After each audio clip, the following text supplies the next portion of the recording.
Epictetus is undoubtedly the Stoic philosopher most remembered today.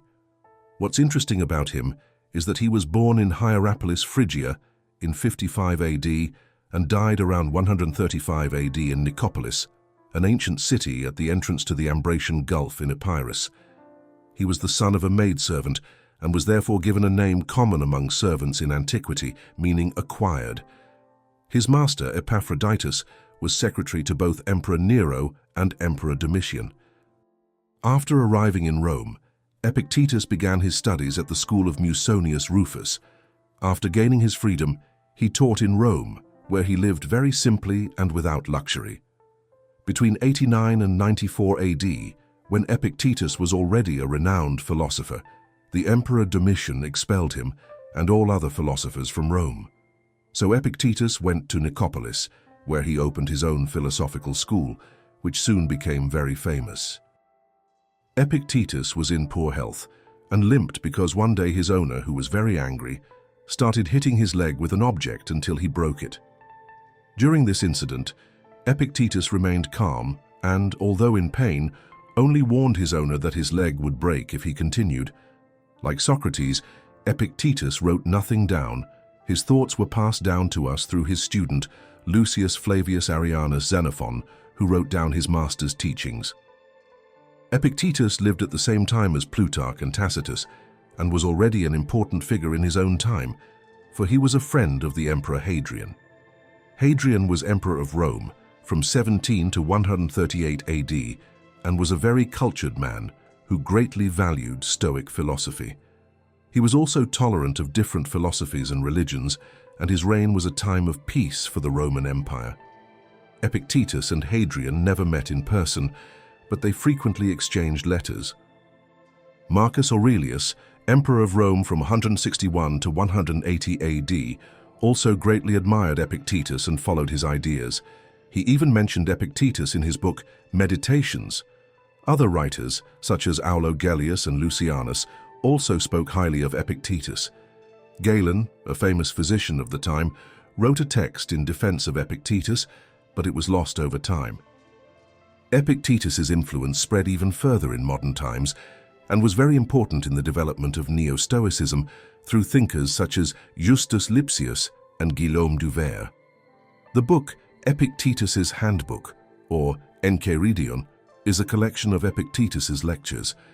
The term Enchiridion means dagger, portable weapon or portable book, handbook in Greek. This book is a collection of quotations so that the follower of Stoicism always has the principles for overcoming life's difficulties at hand. According to Boter, there are 59 manuscripts containing the Enchiridion, but none of them predates the 14th century. For this reason, what we know today about this philosophy comes primarily from studies undertaken in the 16th and 17th centuries and their influence on modern philosophy. The book begins with Epictetus's ideas about the things we cannot control. He said, "Of the things that exist, some are our responsibility, others not. They are our responsibility. Judgment, impulse, desire, aversion, in short, everything that concerns our actions.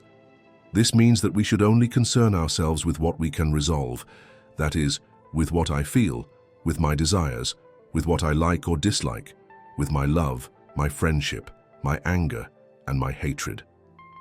Realize that I am responsible for how I see the world around me. This is something internal, something that depends on how I think and reflect on things. For example, my job doesn't have to be bad, nor does the environment or the people in it. This perception depends on me, because if I focus on changing my perspective, the place might not be as bad as I think." Epictetus goes on to say, our bodies, our possessions, our reputations, our public offices, in short, everything that is not the result of our actions, are not our responsibility. The things for which we are responsible are by nature free, unfettered, and unfettered. That which is not our responsibility is weak, dependent, handicapped, and belongs to others.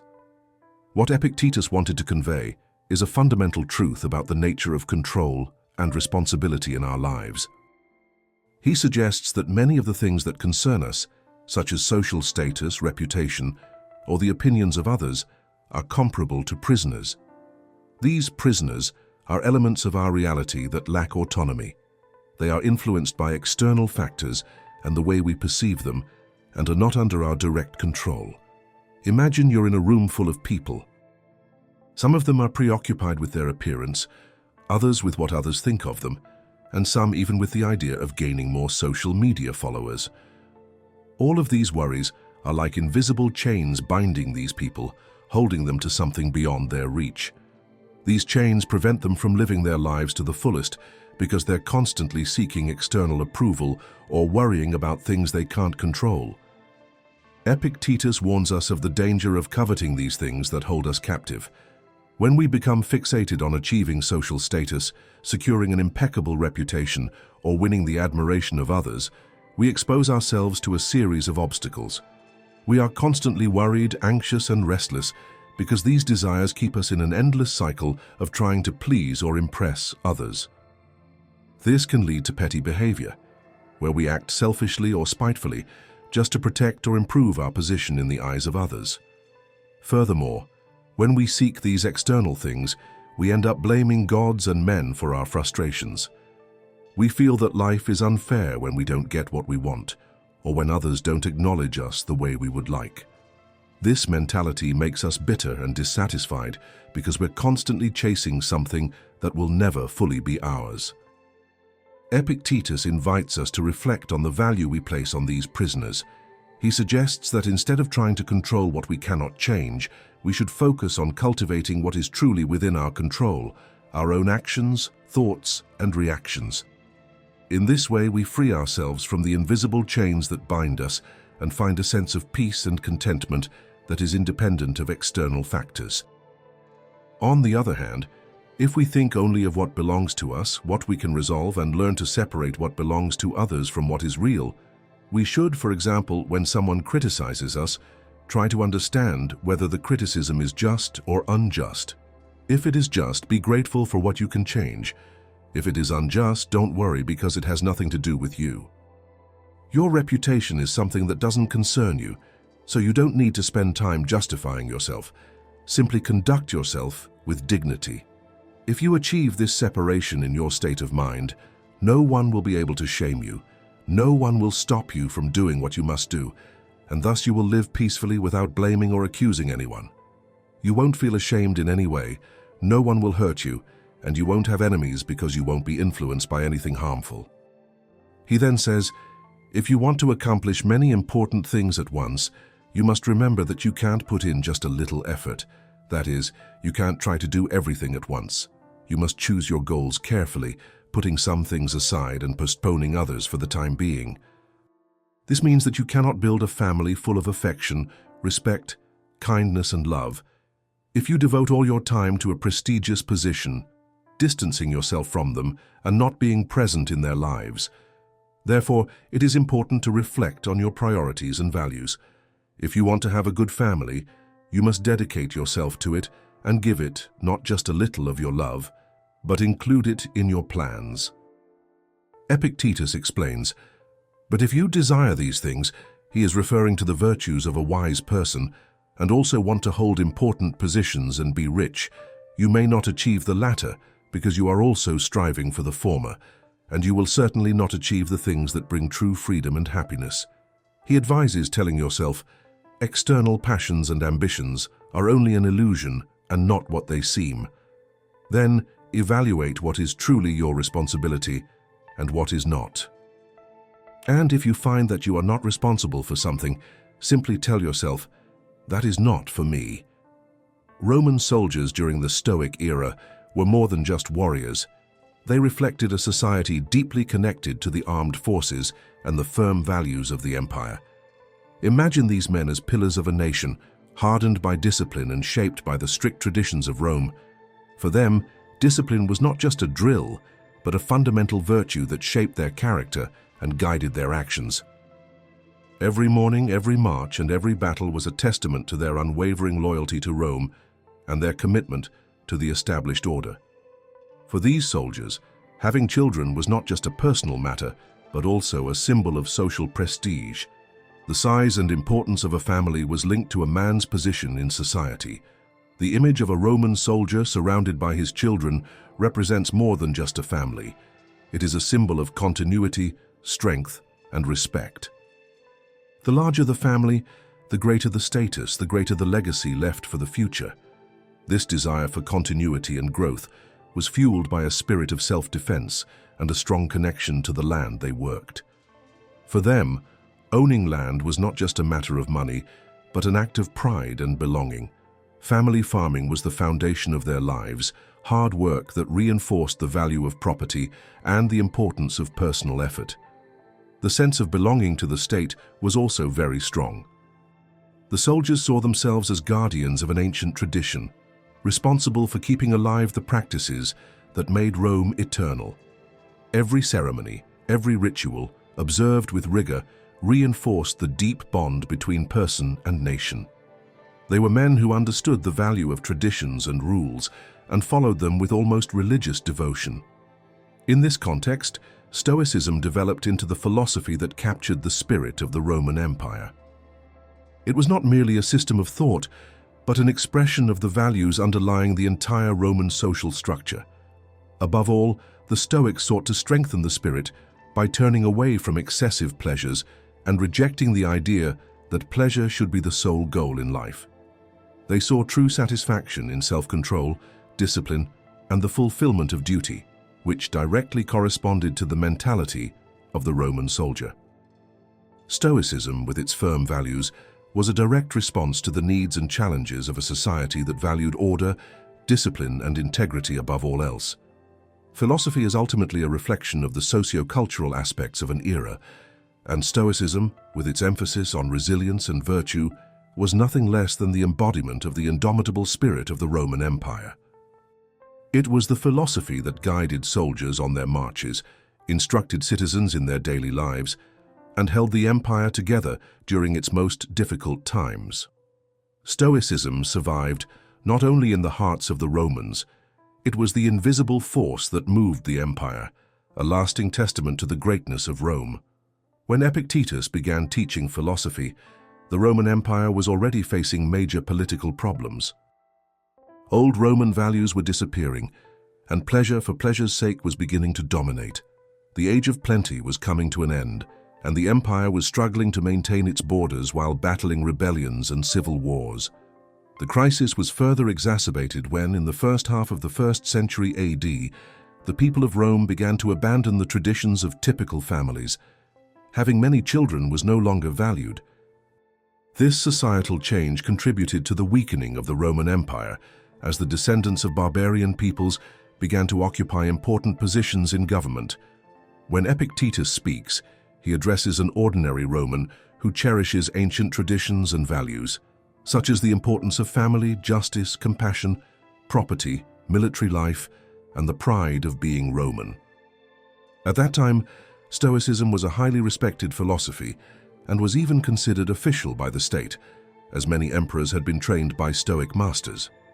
I mention this because people sometimes follow opposing values and misinterpret Stoic teachings, taking only what they like and ignoring the philosophical basis of this philosophy. When Epictetus talks about the importance of controlling desires and accepting the things we cannot change, he explains that the goal of desire is to get what you want, while the goal of repulsion is to avoid what you don't want. In other words, the goal of life is to seek happiness, and we want to experience pleasant moments. That's why we fear death, because death is the end of life, something inevitable and something we cannot control. Epictetus then explains that we avoid anything that hinders our desires. We are afraid and don't want to feel the frustration of not getting what we want. Therefore, he says that those who don't get what they want are not happy, just as those who are faced with something they are trying to avoid are not happy. So when faced with something for which you are responsible, reject only that which is contrary to nature, for then you will find nothing to avoid. But if you reject illness, death, or poverty, you will be unhappy. So take your aversion away from everything that is not your responsibility and focus it on the things for which you are responsible and which are contrary to nature. Epictetus says that we cannot control death, but the way we accept it is our responsibility. Marcus Aurelius, another Stoic philosopher, gave a better example of this concept because he had the habit of viewing death as something natural and inevitable. He imagined that he and his family could die at any moment, so he thought of the worst possible tragedies, so that by accepting this possibility, he would not be frustrated or afraid of death or the loss of his loved ones, because we are all mortal and will return to where we came from. Dealing with loss in the best way possible is what we can do. That's why Epictetus advises, avoid desiring anything for now, because if you desire something you don't have control over, you're unlikely to be happy. As for the things you do have control over, everything you can desire is not yet within your reach. So use your impulses and restraint sparingly, without overdoing it and without putting yourself under pressure. A more complete thought from Epictetus on this topic is that with everything that attracts you, whether to use or to love, you should remember to say what kind it is, starting with the simplest things. For example, if you like a clay vase, say, "I like a clay vase," but realize that it is only a clay object, and if it breaks, you will not resent it. When you lovingly kiss your child or your wife, remember that you are kissing a human being, for if they die, you will not despair. According to Epictetus, when you want to do something, you should consider the type of situation. For example, if you're going to the bank, consider what might happen along the way. People in a hurry, distracted traffic, difficulty finding a parking space, the possibility of a robbery, queues, long waits, stressed employees. Approach the solution to your problem calmly by saying to yourself, "I want to solve my problem and make my decision in harmony with nature." And do this with every action. Because if something goes wrong at the bank, you'll remember, I didn't just want to go to the bank, I also wanted to make my choice in harmony with nature and solve a problem, and I won't achieve that if I fret about what's happening. Since things themselves don't upset people, they don't have that power. It's opinions about things that change a person's state of mind, that make them angry or sad.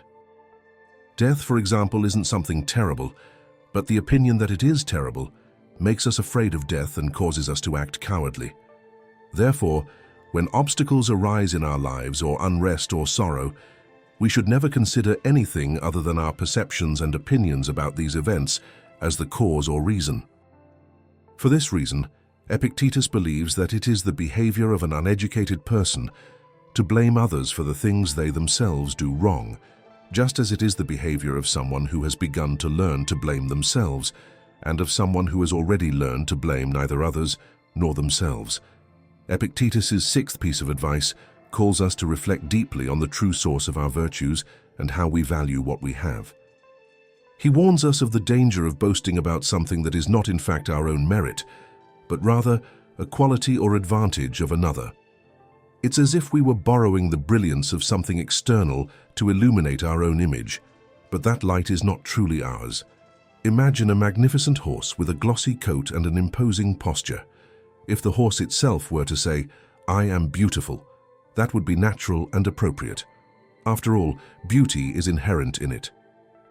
However, if you were to say, "I own a beautiful horse," and brag about it, you would be making a mistake. The horse's beauty is not a quality of yours, but of the animal. You have associated yourself with something admirable, but it doesn't directly reflect your own virtues or abilities. Epictetus teaches us that we should only boast about what truly depends on us, what is the result of our own choices, efforts, and character. When we boast about owning something that belongs to someone else, be it a person, an object, or a circumstance, we confuse the other person's merit with our own. For example, you may be proud to be married to a beautiful woman or to come from a wealthy family, but these qualities are not the result of your actions or virtues. Your spouse's beauty or your family's wealth are external qualities, not something you have acquired through your own merit. Now consider how this principle applies to your daily life.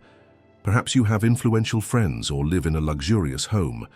These are elements that may impress others, but they don't define who you truly are. True value lies in how you treat others, in your integrity, in your ability to act with wisdom and compassion. These are the qualities you should emphasize because they depend solely on you. When we use representations based on nature, as Epictetus suggests, we prefer to focus on aspects that are under our control and that truly belong to us. This means we should value and be proud of accomplishments that reflect our character and personal effort. If you've helped someone through a difficult time, shown patience in a tense situation, or worked hard to achieve a goal, these are true reasons to boast about yourself.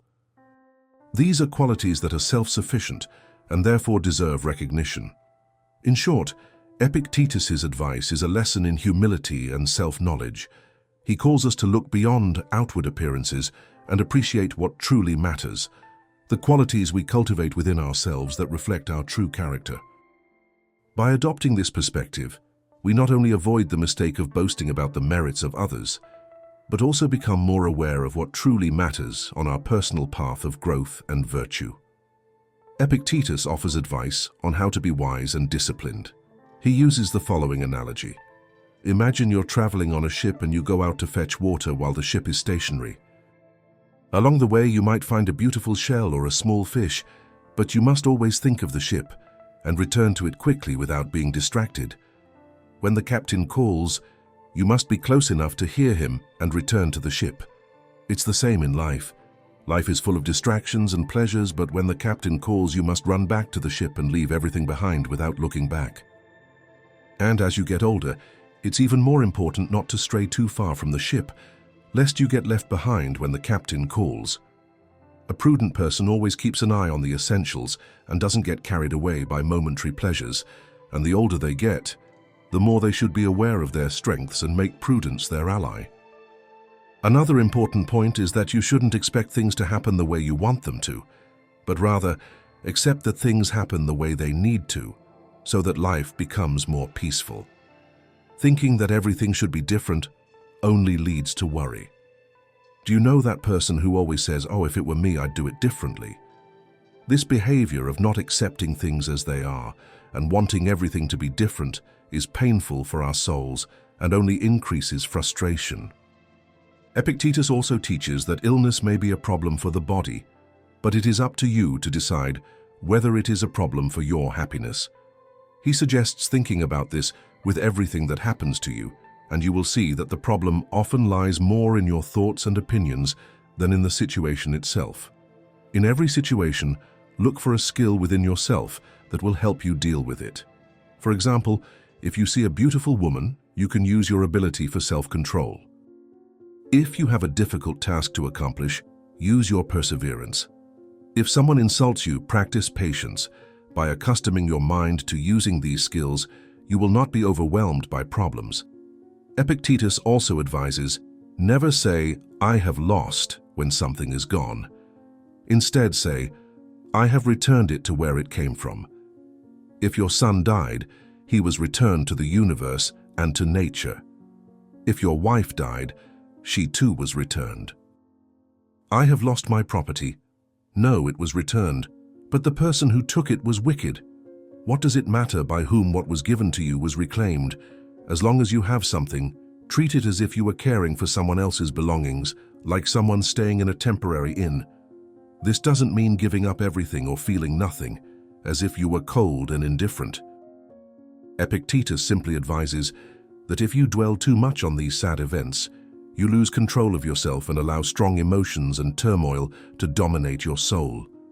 So you can fight for what's yours and be sad, but you shouldn't allow this to turn into endless suffering. In the 12th piece of advice, Epictetus says, if you want to improve yourself, give up thoughts like these. If I don't attend to my business, I won't have anything to eat. If I don't punish my servant, he will become useless. For it is better to die of hunger, but without worry or fear, than to live in fear despite having everything you need. It is better to have a servant who doesn't work well than to be unhappy thinking about it. Start with the little things. If you spill some oil or someone steals some of your wine, tell yourself, this is the price I pay for not suffering. This is the price of my peace. Nothing comes for free. When you call your servant, remember that he may not arrive on time or that he may not do exactly what you want, but your peace should not depend on it. Epictetus also advises, if you want to get ahead, accept the possibility of appearing foolish or ignorant of external matters. In other words, don't look at your neighbor's garden and think it looks more beautiful or better than yours. Instead, focus on tending your own, but do it because it's good for you. not because you've compared it to someone else's. Don't try to pretend you know everything or be arrogant. And if you seem important to some people, be careful with yourself, because you know it's not easy to make your decisions in harmony with nature and at the same time please others. In other words, those who care too much about other people's lives end up forgetting their own, because those who care too much about one thing neglect another. Regarding control over external things, Epictetus continues, "If you want your children, your wife, and your friends to live forever, you are foolish, for you are trying to do things that are not your responsibility. You have no control over the lives of others, nor over their actions or feelings. Even if you want your servant to make no mistakes, you are foolish, for you want the mistake to cease to be a mistake, which is impossible. That only leads to unrest and frustration. But if you want to avoid failing in your own desires, you can. So practice what you can. You will be master of yourself, master of your own destiny, when you can keep or put away the things you want or don't want. Therefore, if you want to be free, you must not worry about avoiding or pursuing what depends on other people. Otherwise, you will end up a slave to other people's moods. Remember that you should behave as you would at a banquet. When a plate is served to you, quietly take your share. If a plate passes you by, don't chase after it, but wait politely until it returns. If it hasn't arrived yet, don't complain, but wait your turn. Treat your children, your wife, your work, your wealth in the same way, and one day you will be a man of respect and virtue. But if you don't want the things offered to you, you will not only be a guest of the gods, but will reign with them. If you act this way, without worrying about these little things, without pride or excessive ambition, you will approach the values of Diogenes, Heraclitus, and others who were considered divine and great because of their merits. Diogenes and Heraclitus belonged to a philosophical school called the Cynics, and they believed in letting go of man-made traditions, feelings, and rituals. With his practical and profound wisdom, Epictetus teaches us the importance of maintaining our emotional balance in the face of other people's suffering. Imagine encountering someone in great distress, perhaps weeping desperately over the loss of a loved one or the destruction of something they hold precious. The scene can be deeply moving, and the emotions emanating from that person are so strong that they seem to engulf us like a tide threatening to sweep us away. It's natural to empathize, but Epictetus warns us against allowing ourselves to be so overwhelmed by this storm of external emotions that we lose control of ourselves. He reminds us that true evil lies not in the events themselves, but in the interpretation we give them. It's not the facts that have the power to overwhelm us, but the way we perceive them and allow ourselves to be influenced by them. When we accept that it's our opinion of events that causes us to suffer, we can begin to separate what's happening outside of us from what we feel inside. In this way, even when we witness another's pain, we can offer support and comfort without being engulfed in the same despair. Epictetus encourages us to be kind and supportive to those going through a difficult time, to find words of comfort, to stand by them, and when necessary, to share our grief with theirs. This solidarity is a form of connection between people, an act of kindness that strengthens our bonds with one another. But he also advises us to be aware of our own feelings. When offering comfort, we must keep a clear head and not allow ourselves to be overwhelmed by the same sadness we are trying to alleviate. The key is maintaining balance. We can share the other person's emotional burden, but we must maintain our own calm. It's like being at a friend's side during a storm. We can hold their hand, offer them shelter, but we must keep our feet steady so we don't get swept away by the storm. Epictetus suggests that, through this form of controlled empathy, we not only help others but also protect our own inner peace.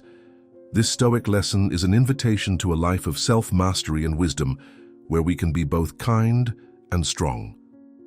By learning to separate feelings from events, we strengthen our ability to face life's challenges with a calm mind and an open heart. It's perfectly human to empathize with those struggling with difficulties, and the emotional connection we form with others is one of the characteristics that defines us as social beings. When we see someone close to us going through a time of pain or hardship, we instinctively want to reach out, offer words of comfort, and try to ease the burden the other person is carrying. However, there's a fine line between offering support and allowing someone else's suffering to become our own. In this context, it's important to remember that it's not the events themselves that truly affect us, but how we interpret and react to them. Imagine you are an actor in a play. Each of us is assigned a role by the play's author, which we can think of as the universe, fate, or life circumstances. It is not up to us to choose the script, but to play the role assigned to us brilliantly. If your life script calls for a short life, then embrace that brevity with all the devotion you can muster. If fate has granted you a long life, accept it gratefully and live it to the fullest. If you have been assigned the role of someone with few means, fill it with dignity, finding beauty and value in the little things. If you have been assigned the role of someone with physical limitations, play it with courage and resilience, showing the world that the limitations of the body do not determine the greatness of the spirit. The game of life is full of diverse characters, and each of us has a unique role to play. Some may be influential leaders, others lead more ordinary lives away from the spotlight.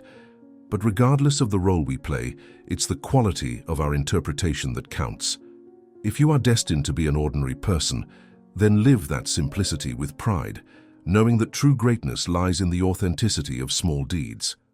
The challenge is not to allow ourselves to be shaken by what is beyond our control. We can't choose the circumstances that surround us, but we can choose how we respond to them. The key is to focus on what truly matters, how we fulfill our role with integrity, dedication, and serenity.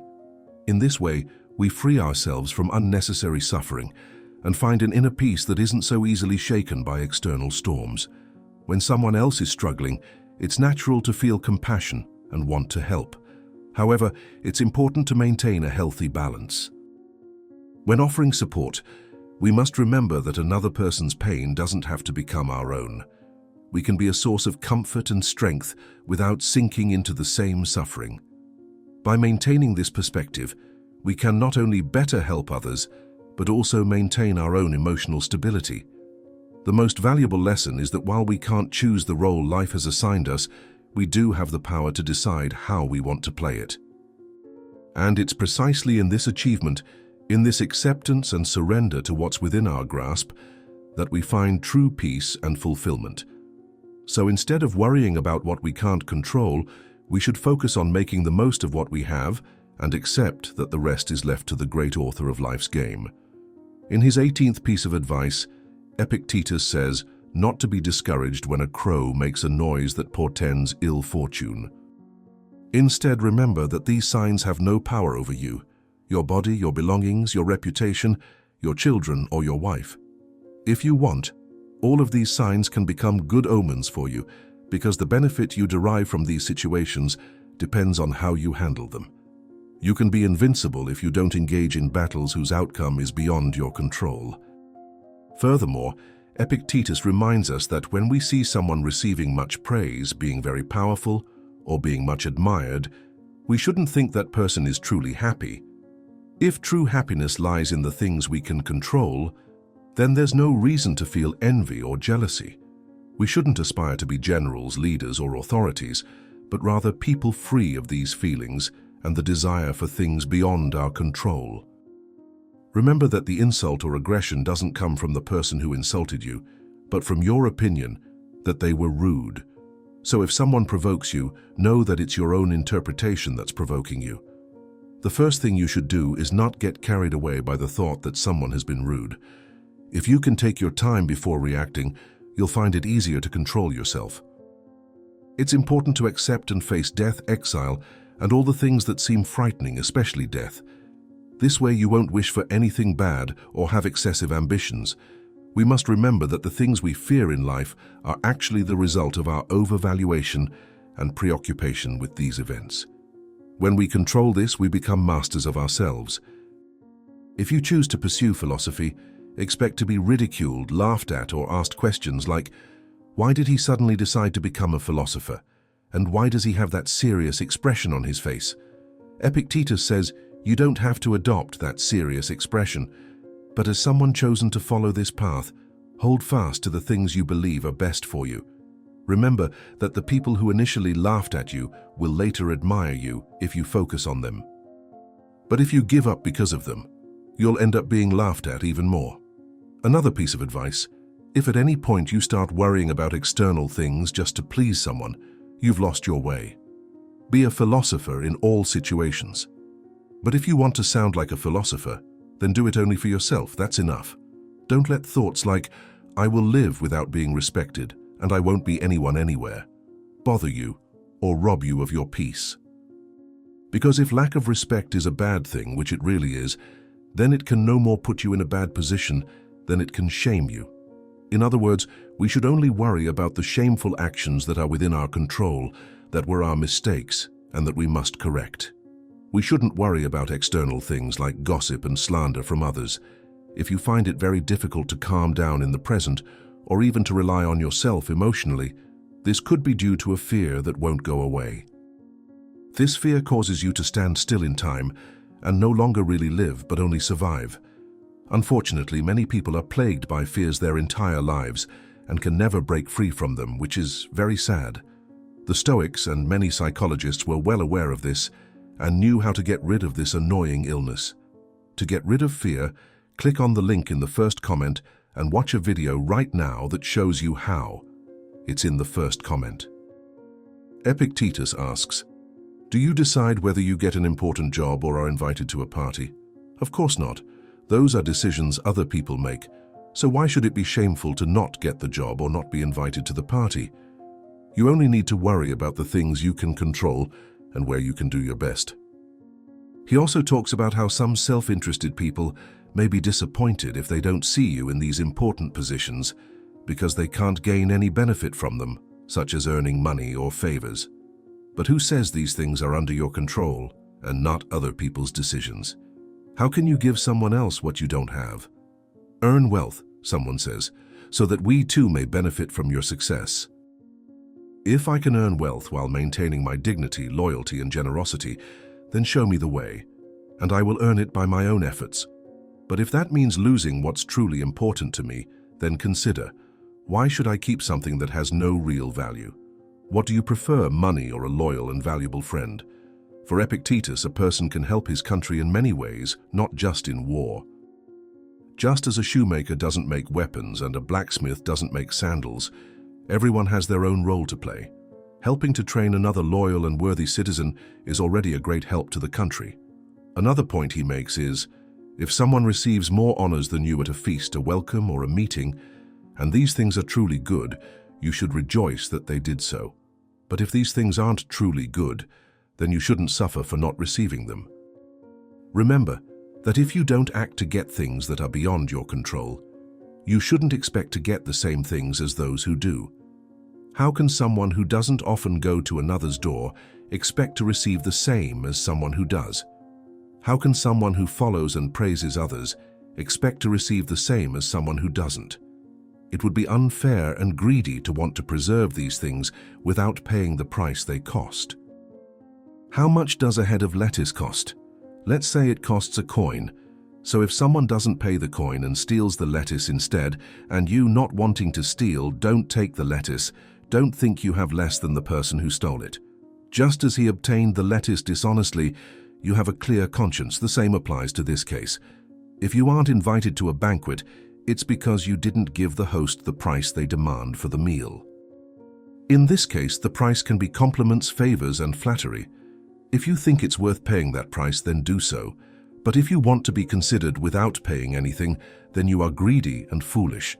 So Epictetus asks, what do you have instead of a hearty meal? Surely something valuable. You no longer have to praise those you don't want to praise or endure unpleasant people. This is your reward, a spirit of peace and serenity. Epictetus offers profound insight into how we understand the meaning of nature and how we should deal with life's adversities. He points out that we often react more calmly and rationally to the misfortunes that befall others, while we tend to be harsher and more critical of ourselves when faced with similar difficulties. Imagine a simple situation. If a friend's glass falls to the floor and breaks, you might casually say, "Oh, that happens." Your reaction is calm and understanding, recognizing that accidents happen, and that there's no reason to get upset about a minor setback. However, if the same accident were to happen to your glass, you might feel disproportionate frustration, as if the universe were somehow conspiring against you. Epictetus invites us to reflect on this discrepancy. He encourages us to remember how we react when we see the pain and suffering of others. When someone loses something or is confronted with a loss, such as the death of a loved one, we often say, "It's a difficult situation, but it's part of life." This reaction is often filled with empathy and compassion, for we recognize the universality of suffering.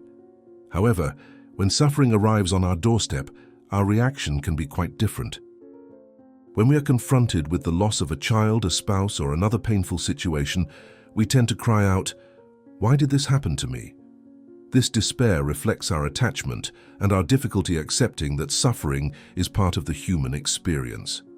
What Epictetus suggests is that we should apply the same perspective we have for the misfortunes of others to our own challenges. When you see someone going through a difficult time, you rationally know that this is an inevitable part of life. Likewise, when facing your own difficulties, it's important to remember that these experiences are not a personal punishment, but rather a part of the universal process of human existence. By internalizing this perspective, you'll be able to face your own adversities with the same serenity and understanding you apply to others. This doesn't mean ignoring pain or sadness, but rather recognizing that difficulties are a normal part of life for all of us. Accepting this can provide a sense of peace and balance, helping you approach challenges with a calmer, less burdened mind. In short, the key is to approach your own difficulties with the same empathy and acceptance you apply to the problems of others. Just as a target isn't set so that it can't be hit, evil doesn't exist in the cosmos. In other words, the cosmos does everything as it should, perfectly, without concepts of good and evil, because we give that meaning to events. For example, would you be upset if you gave your body to whoever came along? Probably yes. And why give your thoughts to whoever comes along so that when they offend you, your thoughts become troubled and confused? Aren't you ashamed of that? Epictetus advises that it is often better to remain silent. We shouldn't talk constantly, express opinions, or share our feelings and thoughts with anyone, because if someone later offends us, it would be foolish of us to have shown what might upset us. Before you do something, think about what comes before and after the action, and only then decide whether or not to act. If you don't do this, you may initially be enthusiastic about something, but if you don't think about the consequences, you may give up when those consequences become dire or embarrassing. Do you want to win the Olympics? I do too, because it's incredible. But before you start, think about what you have to do before and after winning. You have to be disciplined, stick to a diet, avoid sweets, train on time whether it's hot or cold, and not drink ice water or wine, even occasionally. In short, you have to trust your coach like you would a doctor. Then you have to face the competition, which might mean injuring your hands, spraining your ankle, and swallowing a lot of sand. And sometimes, despite your best efforts, you have to accept that you might lose. After considering all this, decide whether becoming an athlete is really worth it. If you aren't willing to truly dedicate yourself to your goal, you'll end up behaving like children who constantly change games, playing wrestling, gladiator, trumpet, and then enacting a tragedy. You too will be an athlete, gladiator, orator, or philosopher, but you won't devote yourself entirely to any of these things. Like a monkey, you'll imitate everything you see, and one thing after another will please you, for you'll never act with deliberation and enthusiasm, but rather by chance and without passion.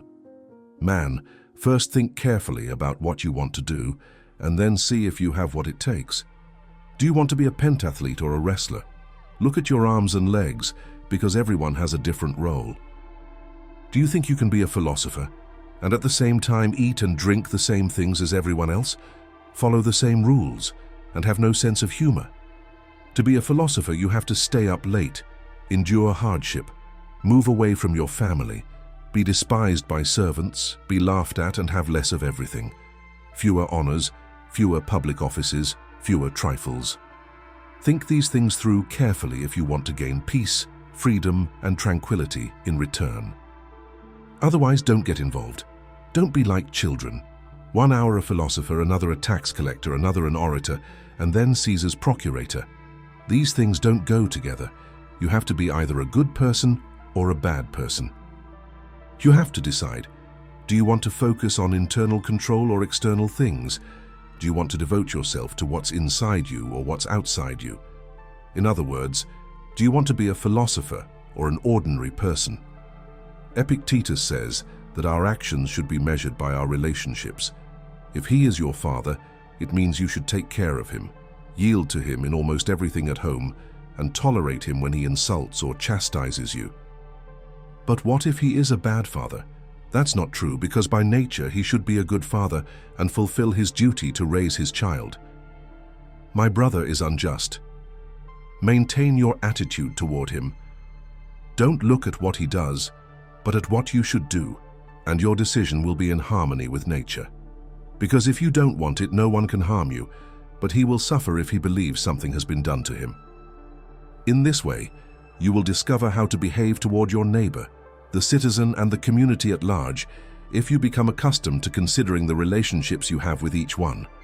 Regarding respect for the gods, the most important thing is to have a correct vision of them, to know that they exist, that they govern everything in a just and beautiful way, and that you must obey them and accept all events, following them voluntarily as part of a great intelligence. In this way, you will never blame the gods or accuse them of having forgotten you. But this is only possible if you realize that good and evil do not lie in the things we cannot control, but in the things we can control. For if we believe that things we cannot control are good or evil, when we do not get them, or when we are confronted with things we do not want, we will blame and hate those we consider responsible. It is natural for every living being to avoid and turn away from things that seem harmful to it and from their causes, and also to seek and admire good things and their causes. Therefore, it is impossible for someone who believes they have been harmed to rejoice in something that seems bad to them. It is equally impossible for them to rejoice in their own harm. A father can resent his son if he doesn't share what his son believes is good. Polynices and Eteocles did this too, because they thought it was good to be a tyrant. In the same way, a farmer can curse the gods, as can a sailor, a merchant, or someone who has lost their family. Because where there is interest, there must also be consideration. Whoever cares about their own desires and dislikes also cares about consideration. It is good to make sacrifices, to offer sacrifices, and to offer the first harvest as tradition requires, but in a clean manner, not with laziness, sloppiness, stinginess, or beyond one's means. When receiving advice, remember which you have accepted and which you have ignored. Choose wisely whom you listen to and follow the advice of those who practice what they teach and achieve good results. Epictetus suggests that you create a standard for yourself that you should maintain both when you are alone and when you are with other people. Most of the time, it is best to remain silent, or, if you must speak, to use few words. Avoid talking about everyday things like gladiatorial combats, horse races, athletes, food, and drink, because these are conversations everyone has. Likewise, do not talk about other people, either to criticize them or to praise or compare them. Try to steer your conversations and the conversations of those around you toward more interesting and appropriate topics. If you're alone among people you don't know, stay quiet. Don't laugh too much and avoid uncontrolled laughter. Try not to swear, and if you must, do so only as little as necessary. Don't go to parties with people you don't know or with ordinary people, but if a good opportunity arises, be attentive and avoid being carried away by vulgarity. Remember that being with someone who is not pure could make you impure, even if you yourself are pure. Attend to your basic needs such as food, drink, clothing, and help, but avoid displaying wealth or luxury.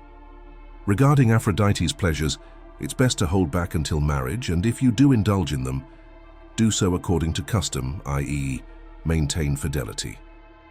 However, don't be harsh or critical of people who enjoy these pleasures, and don't constantly repeat that you don't use them yourself. If someone maliciously speaks ill of you, don't defend yourself. Instead, retort, "He doesn't know my other faults, otherwise he would have talked about them too." You don't have to go to events often, but when the opportunity arises, don't worry about anything but yourself. In other words, accept that what happens, happens, and that whoever wins, wins, so you don't create obstacles for yourself. Avoid shouting, laughing at anyone, or getting emotional. After leaving an event, don't talk too much about what happened, so as not to show that you were overly interested in what happened. Don't go to other people's lectures for no reason, and if you do, maintain a respectful, balanced, and friendly demeanor. If you meet with an important person, remember that you may not find them at home, that you will be refused entry, that the doors will be closed, or that they will not pay you any attention. And if it is still convenient to leave, go. Endure whatever happens and never tell yourself it's not worth it. Caring only about appearances is something normal people do. Avoid reminiscing in conversation and talking too much about your own deeds and dangerous adventures, as it's not pleasant for others to hear about these things, just as it's not pleasant to remember them. Also, avoid provoking laughter, as this can be considered vulgar and may cause those around you to lose respect for you. Starting awkward conversations can be dangerous. If this happens and the situation is appropriate, reprimand the person behaving this way. If the situation is not appropriate, show by silence, a red face, and a serious expression that you are dissatisfied with the conversation. When you are thinking about something pleasurable or anything else, control your impulses and do not allow yourself to be carried away by pleasure. Remember that there are two moments, one when you will enjoy the pleasure, and another when you will later regret it and criticize yourself. Compare these two moments with how avoiding pleasure would make you happy and flatter you. However, if the situation is conducive to seeking pleasure, be careful. Don't be seduced by the sweetness and seductiveness of pleasure. Compare how much better you'll be knowing you've overcome the temptation of pleasures. If you realize you must do something, do it. Never avoid being seen doing it, even if most people think differently. If you want to do the right thing, don't be afraid of people criticizing you unfairly. Epictetus uses an interesting metaphor to demonstrate the importance of balancing personal and social values in our interactions, especially at communal gatherings like a banquet. Imagine you're at a large dinner party with friends and family, where a table is laden with delicious foods, each one more tempting than the last. Physically, food is valuable because it nourishes and satisfies the body's hunger. But Epictetus urges us to look beyond physical value. Just as the difference between it is day and it is night excludes one from the other, the value of food goes beyond simply satisfying the physical needs of the body.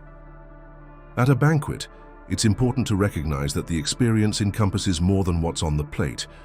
There's a social and communal value that we must consider. Each dish represents the host's efforts, is a form of hospitality, and a symbol of their generosity. Epictetus suggests that when sharing a meal with others, we should remember that it's not just about filling our stomachs, but also about respecting the social context and the presence of others. The host has prepared the meal with care, and eating is an opportunity to share joy and connection. So while we savor each dish, it's important to also appreciate the act of sharing and the company around us. In other words, at a banquet, consider food not just a source of physical pleasure, but an expression of the host's care and culture.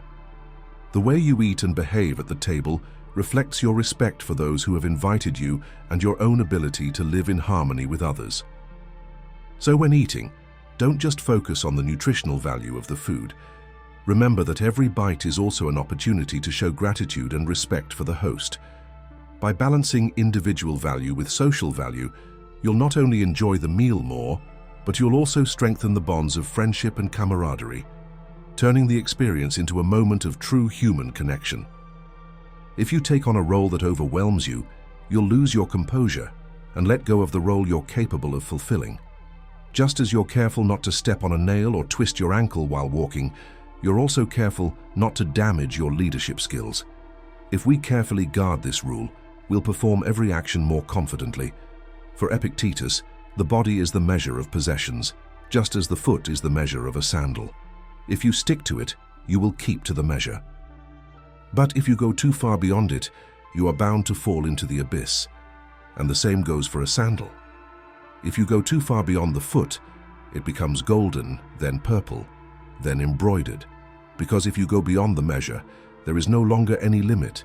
It is a sign of the inability to concern yourself with the things of the body, such as exercising too much, eating too much, drinking too much, excreting too much, copulating too much. You have to do these things as something incidental. You have to give your attention entirely to your thoughts. Here, Epictetus conveys the idea that we must restrain ourselves in our pleasures. If someone mistreats you or speaks ill of you, remember that they do or say so because it is convenient for them. Thus, it is not possible for them to know exactly who you are, but only the impression or feelings your presence evokes in the person speaking. Therefore, if they mistakenly think ill of you, the one who suffers the harm is the one who is mistaken. For if someone mistakes a true conjunctive proposition for false, it is not the conjunctive proposition who suffers the harm, but the one who is deceived. If you behave accordingly, you will be kind to the person who insults you. So on each of these occasions say, "So it seems to you, and this is not my fault." Everything has two sides, a tolerable one and an unbearable one. For example, if your brother is unfair to you, don't take it as him being unfair because that's unbearable, but instead consider that he's your brother and that you grew up together, so take it in a way that's bearable. Epictetus teaches us a valuable lesson about what truly defines our worth and identity. He makes us reflect on the ways we often try to measure our superiority over others, which are in reality deceptive and misleading. Imagine you're in a conversation and someone boasts about being richer than the others, saying, "I have more money, so I'm superior to you." Or perhaps someone says, "I speak more elegantly and convincingly, so I'm better than you." These arguments may seem convincing at first glance, but according to Epictetus, they are profoundly flawed. These people confuse what they have with who they truly are. Money and eloquence are merely external and temporary attributes. They don't define the essence of our being. Imagine you own a luxury car. That may be impressive to some, but it doesn't define your true identity or character. Or consider someone who is very good at public speaking. Their ability to communicate well doesn't make them a superior person, but merely someone with a certain level of competence. Epictetus reminds us that our true worth lies not in the material possessions or superficial skills we display. It lies in who we are on the inside, in our integrity, our ability to treat others with respect, and our capacity to cultivate virtue. The true essence of our worth comes from how we live our lives and how we deal with our challenges, not from the outward comparisons we make with others. So instead of focusing on who has more or who is more articulate, we should focus on building solid character and living by our principles. This is the true path to discovering and cherishing our identity, regardless of what we possess or are capable of. True greatness lies in being a person of good character and acting with honesty and respect, not in accumulating wealth or flaunting talents. Let's imagine a competition between two friends, Peter and John. Peter has an impressive collection of sports cars, while John is known for his oratory skills. If Peter claims he is superior to John only because of his wealth, or if John claims he is superior to Peter because of his eloquence, then both are basing their superiority on external characteristics that don't truly define a person's worth. Epictetus challenges us to think differently. Instead of seeing wealth or eloquence as indicators of superiority, we should recognize that these are qualities we possess, but they don't define who we truly are. They are like accessories in our lives, something we have, but not who we are. True value lies in how we use these qualities and how we respond to the world around us. For example, when Peter uses his wealth to help others, and John uses his eloquence to inspire and motivate, they add value to their lives and the world around them. However, when they define themselves solely by their possessions or abilities, they miss the essence of what it means to live authentically. Epictetus invites us to reflect and recognize that our possessions and abilities, while important, are only superficial aspects of our lives. What truly defines us is our will and how we use what we have. Ultimately, It's the character and integrity we bring to our actions and interactions that matter. So instead of striving for superiority through external comparisons, we should focus on developing an inner virtue that transcends what we own or what we do. In doing so, we discover that we are much more than the sum of our possessions or abilities. We are who we choose to be and how we live our lives with meaning and authenticity. Someone bathes in haste. Don't say they bathe badly, say they bathe in haste. Someone drinks a lot of wine. Don't say they drink badly, say they drink a lot. For how can you know they're behaving badly until you know their opinion? So don't get involved in one thing and accept another. Never call yourself a philosopher. Don't constantly talk about philosophical principles with ordinary people. Instead, act according to those principles. For example, at dinner, don't talk about how you should eat. Eat the right way. Remember that Socrates always avoided showing off what he knew, and people came to him to be introduced to philosophers. And he accepted them. This way he was more respected. When a discussion about a philosophical principle arises among ordinary people, remain silent as much as possible, for it is risky to speak about something you don't yet fully understand. And if someone says they don't know anything and doesn't criticize you, know that you are beginning to do the right thing. Just as sheep don't show what they have eaten, but produce wool and milk after digesting the pasture, you too should not boast about your philosophical principles, but rather show your actions when you have truly understood them. Epictetus says that we should practice what we teach. It's important to act according to what you consider a good attitude, because then ordinary people will learn by example. As for the body, if you get used to living with less, don't boast about it. Don't constantly talk about how you only drink water. And if you have to prepare for a difficult task, do it for yourself, not to impress others. If you're really thirsty, take a sip of cold water and don't make a big deal out of it. The average person believes they can gain or lose something through external influences. The philosopher, on the other hand, believes they can gain or lose everything through themselves. And how do you know if someone is improving? Epictetus explains it this way. This person doesn't criticize, praise, blame, or complain about others. They don't talk about themselves or what they know or are. When faced with a difficulty, they criticize themselves. If someone compliments her, she just laughs. If someone criticizes you, don't defend yourself. Live like someone recovering from an illness and be careful not to exert yourself until you are completely healed. Remove all desires from yourself and focus only on those things that go against nature and for which you are responsible. Moderate yourself in everything. In short, treat yourself with the same caution you would treat a treacherous enemy.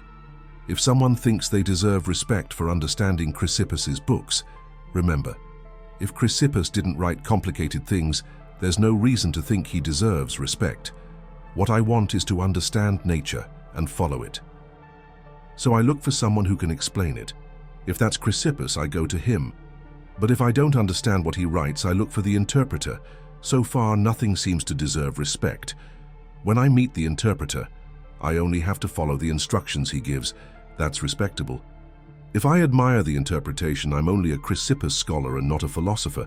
I only interpret Chrysippus and not Homer.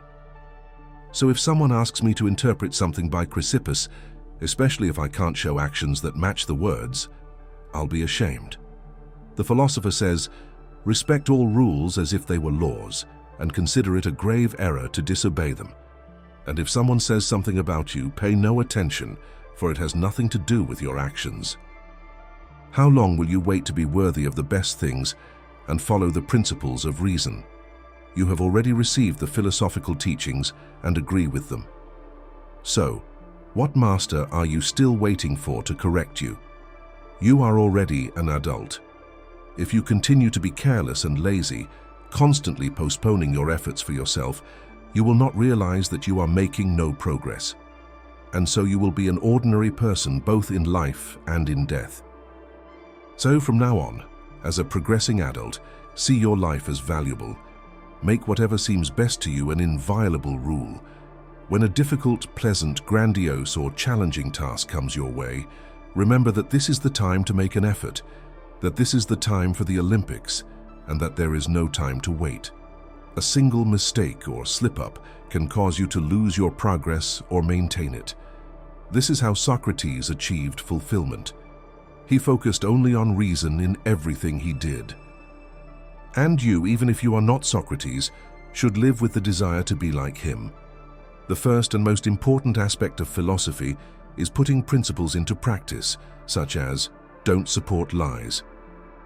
The second aspect is understanding the reasons behind those principles, such as, why is it important not to support lies? The third aspect is confirming and explaining the previous ones by answering questions like, what is a demonstration? What is a consequence? What is a contradiction? What is truth? What is a lie? So the third aspect is important because of the second, and the second is important because of the first, but the first is the most important and should be the focus. Often, however, we do the opposite. We spend a lot of time and effort on the third aspect, but we completely ignore the first. Therefore, on the one hand, we support lies, and on the other, we have arguments ready to show that we shouldn't support lies. We should always remember to say, lead me, Zeus, and you too, Fate, to the place once assigned to me. I will follow you diligently, and even if I become angry and no longer want to follow you, I will still follow you. The one who fairly accepts necessity is for us someone who is wise and understands divine things. Crito, if that is the will of the gods, then so be it. Nito and Mileto can kill me, but they cannot harm me.